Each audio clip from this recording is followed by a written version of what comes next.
Bonjour, dans cette vidéo on parle de dérivation. L'objectif c'est de s'intéresser à une maximisation, ici d'aire en particulier, l'aire d'un rectangle. Alors situons le contexte, on a un quart de cercle de rayon 4 de centre O, on a un point P qui bouge sur ce quart de cercle d'extrémité A et B, et donc on s'intéresse aux projetés orthogonaux M et N, respectivement de P sur les segments OA et OB. On obtient donc un rectangle OMPN. Et ce rectangle, on va s'intéresser à son aire maximale. Pourquoi maximale? Parce qu'en fait le point P bouge sur ce quart de cercle et donc évidemment les points M et N suivent le mouvement et bougent également. Et on peut aussi constater que dans les cas limites, le rectangle va avoir une aire nulle. Quand P va être en A, OM vaudra 4 mais ON vaudra 0. Donc une aire nulle. Et dans le cas où P est en B, OM vaut 0 cette fois-ci, donc R nul aussi. Entre ces deux situations extrêmes, on a évidemment un rectangle qui a une aire positive, donc on va chercher évidemment la plus grande. On va commencer par poser X égale OM, et donc en fonction de ça, on va s'intéresser à la formulation de l'aire de ce rectangle OMPN. Avant, bien sûr, un domaine de définition, une modélisation, une dérivée, une étude de variation et une conclusion sur un maximum a priori. Donc tout est détaillé bien sûr, mais on aurait pu imaginer un énoncé beaucoup plus ouvert où on vous demanderait directement donner la position du point P pour que OMPN ait une aire maximum. C'est ça qu'il faudrait arriver à dérouler tout seul. Allez, on commence par le domaine. X, on en a parlé, c'est une longueur, donc naturellement sa valeur minimale ça va être 0 et sa valeur maximale c'est quand P est en A, dans ce cas-là M l'est aussi. Donc l'intervalle 0,4, on va prendre les valeurs extrêmes évidemment en 0 et 4. Je commence à faire en plus mon tableau de variation en même temps. On part sur donc la modélisation. Quel que soit x appartenant à 0,4, quelle va être l'expression de f de x, c'est-à-dire l'aire? Et bien f de x, ça va être évidemment OM multiplié par ON. Alors OM, c'est x, hein, donc je vais faire une petite aparté. Or OM est égal à x. Et puis pour obtenir ON, c'est là tout le nœud en fait de cette modélisation. ON, on va l'obtenir grâce à cette longueur NP qui est égale à OM, donc en fait X, et puis grâce aussi au segment OP, qui est en fait un rayon du cercle, grand classique dans ce genre de situation, donc 4. Et là, on est dans le cadre d'un triangle rectangle, donc on va pouvoir appliquer assez naturellement Pythagore. Donc je vais aller assez rapidement au niveau de la rédaction de Pythagore, mais je vais mettre quand même d'après le théorème de Pythagore dans le triangle qui s'appelle donc ONP, triangle rectangle en N, eh bien on a 4 au carré qui va être égal à x au carré plus on carré, donc on carré va être égal à 4 au carré moins x carré, c'est-à-dire 16 moins x carré. On va passer à la racine. Normalement, évidemment, vous le savez, deux solutions, mais vu qu'on est dans l'ensemble des réels positifs, on va pouvoir directement écrire ON égale racine de 16 moins x carré. Conclusion que je fais ici, eh bien f de x, c'était le produit de OM, c'est-à-dire x multiplié par ON, c'est-à-dire ceci. Donc on obtient bien l'expression donnée par la consigne, par l'énoncé. Voilà pour la question 2.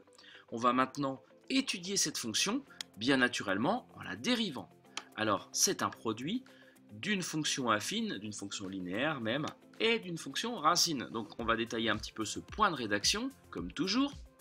F est dérivable sur un domaine a priori soit égal, soit plus petit que 0,4. On en reparle dans quelques secondes. Comme produit U fois V.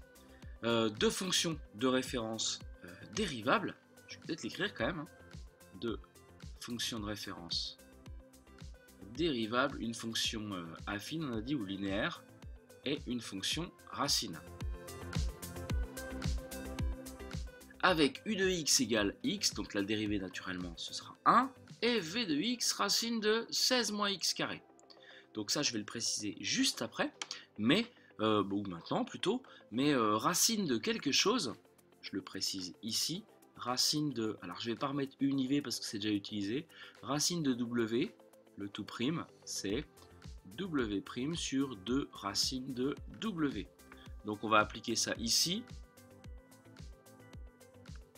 sachant que le w en question c'est 16 moins x carré, donc que vaut w'? Eh bien c'est moins 2x, que je vais mettre donc au numérateur, sur 2 racine de 16 moins x carré. Donc les deux vont partir, je me retrouve avec moins x finalement sur racine de 16 moins x carré. Et donc ça, c'est la petite justification. Alors maintenant, le domaine, dès qu'on a une racine, évidemment, la racine passe en dessous quand on la dérive, donc on perd la valeur qui donne 0, et puis il se trouve que c'était 4, donc on va dériver tout ça sur l'intervalle 0, 4, ouvert en 4. Donc quel que soit x appartenant à 0, 4, du coup, pour la dérivée ici, on va avoir une valeur interdite en 4. Eh bien, qu'est-ce qu'elle donne? U'(v), ça fait 1 fois racine de 16 moins x carré, c'est-à-dire ça, plus x multiplié par cette chose-là, moins x sur racine de 16 moins x carré. Donc, x fois moins x, ça va faire moins x carré. Et je vais directement tout mettre sur racine de 16 moins x carré. Et donc, ça donne quoi? Alors, pour le deuxième terme, évidemment, moins x carré. Et puis pour le premier, racine de 16 moins x carré fois lui-même, et ben ça fait 16 moins x carré. Donc au final, ma dérivée va être égale à 16 moins 2x carré sur racine de 16 moins x carré. Et donc, arriver à étudier le signe de f', vu que ça, c'est strictement positif, ça revient à étudier le signe du numérateur. Alors, on va commencer par s'intéresser aux racines de cette quantité. Donc 16 moins 2x carré, ça équivaut assez rapidement à x carré égale 8. Je vous laisse passer le 16 de l'autre côté et diviser par 2. Et puis donc 2 racines, bien sûr. X égale racine de 8, c'est-à-dire 2 racines de 2. Ou x égale moins 2 racines de 2. Et ça, ça n'appartient pas à 0,4. Donc c'est bon, on a la racine de 8 ou 2 racines de 2, qui, à titre informatif, vaut à peu près 2,83. En revanche, est-ce que ça va être moins plus moins? Eh bien, on va invoquer le fait que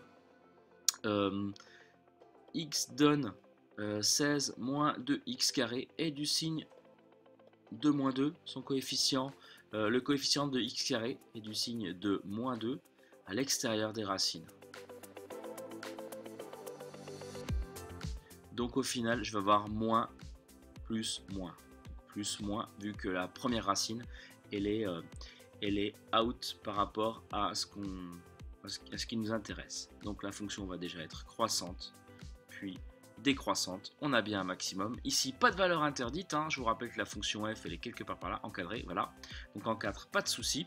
En 0, je vous laisse remplacer. X par 0, mais ça fait 0, c'est assez rapide. Puis en 4, ça vaut 0 aussi. Et le maximum, que vaut-il?